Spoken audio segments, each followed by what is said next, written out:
Hello and welcome to SSC affairs. तो friends, आज हम बात करेंगे ओबीसी और ईडब्ल्यूएस सर्टिफिकेट्स के बारे में। काफ़ी ज़्यादा स्टूडेंट्स थे जो इन सर्टिफिकेट्स के बारे में इश्यूज़ फेस कर रहे थे। काफ़ी सारे कमेंट्स आए, तो मैंने अलग से इस वीडियो में ओनली ओबीसी और ईडब्ल्यूएस सर्टिफिकेट्स के बारे में ही बताया है। इसमें जो क्रूशियल डेट क्या है, इसमें जो फॉर्मेट्स क्या हैं, इसमें जो वैलिडिटी है वो क्या होती है, प्रोविजनल स्टेटस क्या होता है, अगर आपका जो सर्टिफिकेट्स है वो क्रूशियल डेट के पहले का है या बाद का है, उससे क्या होगा। तो ये सारी जो क्वेरीज है हमने इस वीडियो के अंदर कवर की है। आप वीडियो को पूरा देखना और उसके बाद अगर आपका कोई डाउट रह जाए तो ज़रूर बताना कमेंट सेक्शंस में।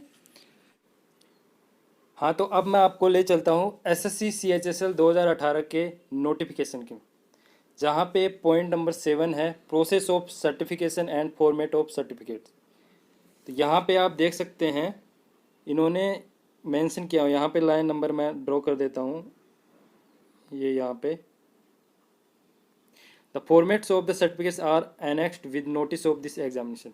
मतलब जो भी फॉर्मेट एसएससी ने प्रोवाइड किया है आपको वही उसी तरह का सर्टिफिकेट आपको शो करना पड़ेगा और वही वैलिड है। यहाँ पे एक चीज़ एसएससी ने और मेंशन की है, वो आप यहाँ चेक करें।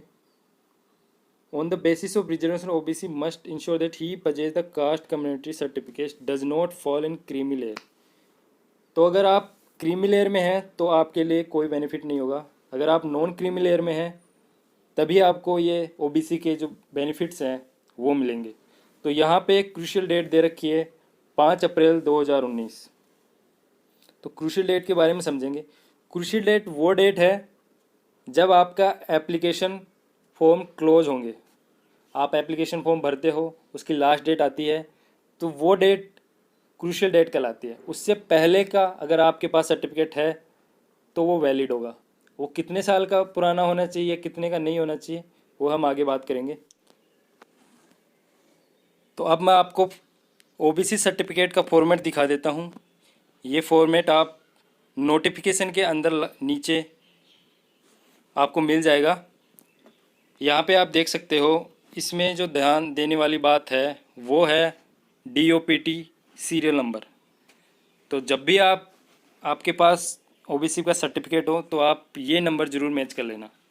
अगर ये नंबर मैच हो गए इसका मतलब है आपके पास वैलिड ओबीसी का सर्टिफिकेट है। ये फॉर्म आप एसएससी की वेबसाइट के वहाँ पे सर्टिफिकेट्स के सेक्शन में भी डाउनलोड कर सकते हो। अब बात कर लेते हैं सबसे इम्पोर्टेंट चीज़ के बारे में कि अगर हमारा ये सर्टिफिकेट क्रूशियल डेट से पहले का है या बाद का है तो क्या होगा। तो मैं आपको बता दूं 2017 से पहले अगर आपका जो ओबीसी का सर्टिफिकेट है वो अगर क्रूशियल डेट से पहले 3 साल पहले पुराना था तो आपका ये इनवैलिड माना जाता था और आपका फॉर्म रिजेक्ट हो जाता, या फिर बाद का होता था तो भी रिजेक्ट हो जाता था। लेकिन 2017 में सुप्रीम कोर्ट का एक ऑर्डर है, वो मैं आगे बताऊंगा आपको। उसकी वजह से अब आपका जो भी सर्टिफिकेट है वो इनवैलिड नहीं माना जाएगा, उसको प्रोविजनल स्टेटस दिया जाएगा।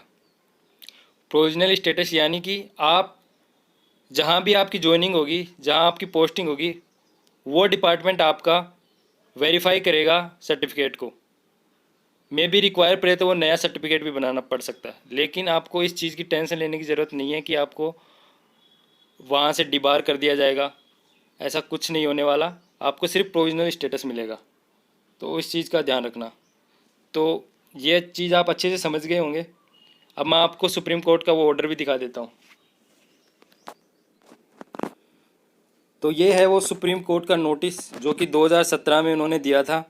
उन्होंने इसमें क्लियरली मेंशन किया हुआ है, यहाँ पे मैं दिखाता हूँ आपको।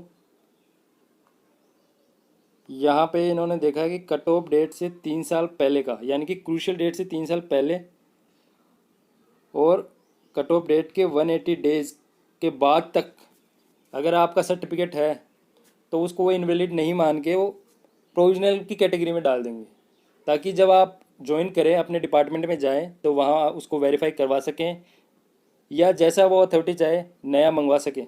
उस तरह से आपको ज्वाइनिंग मिल जाएगी, तो आपको वो डिबार नहीं करेंगे, आपका ये सर्टिफिकेट वैलिड ही माना जाएगा। तो अब तक आप ये चीज़ समझ गए होंगे कि अगर आपको प्रोविजनल स्टेटस मिलता है तो उसमें घबराने की ज़रूरत नहीं है। जो क्रूशियल डेट है उसके 180 डेज़ के बाद और 3 years before the crucial date अगर आपको प्रोविजनल स्टेटस मिलता है तो आप जो अपॉइंटिंग अथॉरिटी है वहाँ पे इसको वेरीफाई करवा सकते हैं या नया दिखा सकते हैं। तो ये वेल एंड गुड रहेगा, वैलिड रहेगा। तो अगर ये जो सर्टिफिकेट है अगर किसी ने अभी तक भी नहीं बनवाया है तो मैं उसको प्रोसेस बता देता हूँ। आपको क्या करना है, अपने नज़दीकी जो भी कॉमन सर्विस सेंटर है जिसको हम ई मित्र बोलते हैं, अगर ई मित्र है या कोई और है वहाँ पे जाके अपने डॉक्यूमेंट्स ले जाएं, वहाँ अप्लाई करें। 4 से 5 दिन में ये बन के आ जाएगा आपके पास। डॉक्यूमेंट जो रिक्वायर होंगे वो रेजिडेंशियल प्रूफ रहेगा, आधार कार्ड या वोटर आईडी, आपके फादर का वोटर आईडी भी चल सकता है, आपकी पासपोर्ट फ़ोटोज़, आपका इनकम सर्टिफिकेट चाहिए होगा वहाँ पे नॉन क्रीमी लेयर का। तो आप अपने नज़दीकी जो भी कॉमन सर्विस सेंटर है वहाँ जाके आप ये चीज़ बनवा सकते हैं। और बनवाने के बाद जो सबसे इम्पोर्टेंट चीज़ है वो है ये सीरियल नंबर। यहाँ पे ये DOPT का जो सीरियल नंबर है आप अपने सर्टिफिकेट में इसको मैच कर लेना। अगर ये serial number as it is है इसका मतलब आपका जो सर्टिफिकेट है वो SSA मान्य कर लेगी। तो OBC सर्टिफिकेट के रिगार्डिंग इतना ही। अब हम EWS सर्टिफिकेट के बारे में बात करेंगे। तो यहाँ पे आप देख सकते हैं EWS जो सर्टिफिकेट है ये एक तरह का इनकम सर्टिफिकेट ही है। यहाँ पे इसकी जो वैलिडिटी है वो ये डालना पड़ेगा आपको। जब आप बनवाओगे तो वो ये डाल देंगे। तो कुछ चीज़ें हैं वो आपको ध्यान रखनी है। EWS सर्टिफिकेट बनाने के लिए जो जो रिक्वायर चीज़ है वो यहाँ पे इन्होंने मेंशन की है कि कौन सी फैमिली है जो EWS के लिए मान्य नहीं होगी। जिनके पास 5 एकड़ एग्रीकल्चर लैंड है या इससे ज़्यादा है, जिनके पास एक रेजिडेंशियल फ्लैट है 1000 स्क्वायर फीट और अबव, अगर उनके पास 100 स्क्वायर यार्ड्स प्लॉट है और ये इससे ज़्यादा है, ठीक है, तो वो लोग इसके लिए एलिजिबल नहीं रहेंगे। रेजिडेंशियल प्लॉट अगर 200 यार्ड या इससे ज़्यादा है, ठीक है, तो भी आप इसके लिए एलिजिबल नहीं रहेंगे। आपकी एलिजिबिलिटी इनके अलावा प्लस अगर आपका जो इनकम है वो 8 लाख से कम है और आप जनरल कैटेगरी के अंदर आते हो तब आपको EWS का सर्टिफिकेट EWS का सर्टिफिकेट बनाने के लिए आप एलिजिबल हो जाओगे। तो यहाँ पे ये है सर्टिफिकेट। यहाँ पे जो इम्पोर्टेंट चीज़ है वो है आपका वैलिडिटी। डिफरेंट स्टेट्स के अंदर, एक्चुअली ये स्टेट्स के अंदर बनता है, तो डिफरेंट स्टेट्स के अंदर जो वैलिडिटी होती है वो 6 मंथ भी हो सकती है, वो 1 ईयर भी हो सकती है या 1 फाइनेंशियल ईयर भी हो सकती है। 1 ईयर और 1 फाइनेंशियल ईयर का डिफरेंस मैं समझा देता हूँ आपको। 1 ईयर का मतलब मैं आपको बता देता हूँ।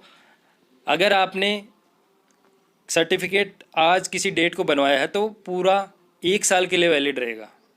और फाइनेंशियल ईयर का मतलब होता है, फाइनेंशियल ईयर स्टार्ट होता है 1 अप्रैल से 31 मार्च अगले साल के।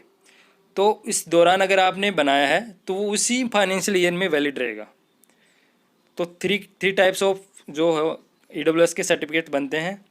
कुछ 6 मंथ्स के होते हैं, कुछ 1 साल के होते हैं, कुछ फाइनेंशियल ईयर्स के बेसिस पे होते हैं। तो ये चीज़ आपको ध्यान रखनी है। यहाँ पे क्रूशियल डेट की बात करें तो क्रूशियल डेट वही है जो OBC सर्टिफिकेट के लिए थी, यानी कि आपके एप्लीकेशन फॉर्म की एंड डेट, जब आपके एप्लीकेशन फॉर्म का क्लोजिंग डेट था वही आपकी क्रूशियल डेट रहेगी। और ये चीज़ आपको पता लगी गई कि EWS सर्टिफिकेट 1 साल 6 महीने या फाइनेंशियल ईयर में ही वैलिड रहता है। अब अगर आपको इसको बनवाना है या आपने बना रखा है और वो एक्सपायर हो गया और नया बनवाना है तो ये भी आप अपने ई मित्र जो ऑनलाइन है वहाँ पे बन सकता है, या आप तहसीलदार के पास जाकर भी बनवा सकते हैं। इसमें जो डॉक्यूमेंट्स रिक्वायर होंगे वो आधार कार्ड, पैन कार्ड, इनकम का सर्टिफिकेट होगा, आपकी फ़ोटोकॉपी होगी, बैंक का स्टेटमेंट चाहिए होगा, आपकी प्रॉपर्टी के लिए एफिडेविट भी चाहिए होगा और पटवारी का रिव्यू रिपोर्ट भी चाहिए होगी। तो इस तरह आपका ये EWS का सर्टिफिकेट मिल जाएगा आपको। और इसमें भी जो प्रोविजनल स्टेटस है वो ओबीसी सर्टिफिकेट की तरह ही होगा। तो इस चीज़ की आप टेंशन मत लो कि अगर आपका एक्सपायर हो गया तो उसमें दिक्कत आने वाली है। आप उनको बोल देंगे कि ये मेरा कुछ दिन पहले बनवाया है या लॉकडाउन की वजह से नहीं बन पाया है, तो वो उसको मान्य कर लेंगे। तो इन चीज़ में घबराने की ज़रूरत नहीं है। अगर आपका वो वैलिड नहीं भी मान रहे हैं तो कुछ टाइम देंगे आपको ज़रूर, कि आपको इस टाइम तक आपको बना के देना है। आउट नहीं करने वाले, आपको डिबार नहीं करेंगे। तो इन चीज़ों के लिए आप क्लियर हो चुके होंगे आप इस पूरे वीडियो को देखने बाद, कि जो प्रोविजनल स्टेट है उससे कोई दिक्कत होने वाली नहीं है। प्रोविजनल स्टेटस मिल भी जाए तो कोई घबराने की बात नहीं है। तो ये था इस वीडियो में। अगर आपको कोई क्वेरी है तो कमेंट सेक्शन में ज़रूर बता देना, मैं आपके क्वेरीज़ को पर्सनली सोल्व करेंगे। Thank you. पढ़ते रहिए और बढ़ते रहिए।